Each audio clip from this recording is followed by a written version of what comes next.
안녕하세요. 법률사무소 세율 오윤지 변호사입니다.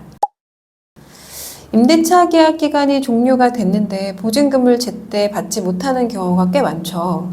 이때 새롭게 다른 곳으로 이사를 가자니 새로운 보증금을 또 마련하기가 어렵고 혹시라도 임대인이 내가 이사를 가버리면 보증금을 돌려주지 않을까 봐 걱정이 돼서 기존 거주지에 계속 사는 경우들이 있습니다.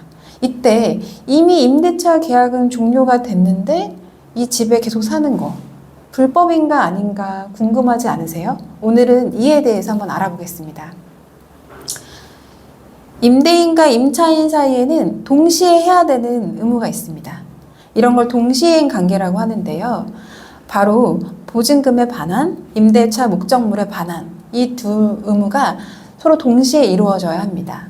따라서 임대인이 보증금을 반환하는 것, 임차인이 임대차 목적물을 반환하는 것, 이 두 개가 동시에 이루어지지 않으면 예를 들어 임대차 계약이 종료가 되었다고 해도 해당 거주지에 계속 사는 게 적법합니다. 즉 불법이 아니라는 뜻이죠. 그런데 중요한 거, 만약 월차임을 내고 임대차 계약을 체결하고 있었다.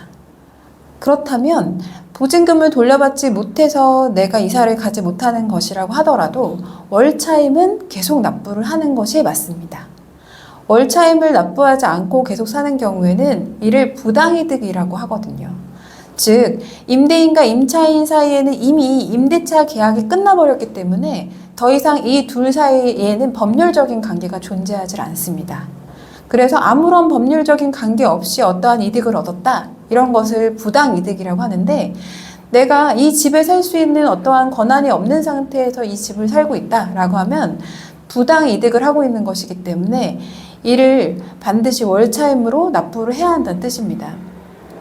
또 이런 경우가 있습니다. 만약 보증금을 내가 반환받지 못하고 있다, 이로 인해서 이자를 계속 은행에 내야 한다 라고 하는 경우에도 내가 어쨌든 이 집에는 아무런 원인 없이 살고 있는 것이기 때문에 이에 대해서 발생하는 이자에 대해서 임대인에게 청구하기 어려울 수 있습니다.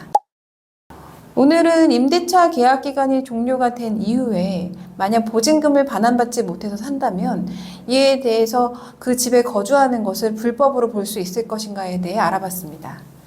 임대차 계약 기간이 종료가 되었어도 보증금을 반환하는 것과 임대차 목적물을 반환하는 것은 동시행 관계에 있기 때문에 계속 거주하는 것은 불법으로 볼 수는 없다. 다만 월차임을 납부하는 계약이었다면 월차임을 납부하지 않았을 경우에 이를 부당한 이득으로 볼 수 있기 때문에 월차임은 납부하는 것이 좋다.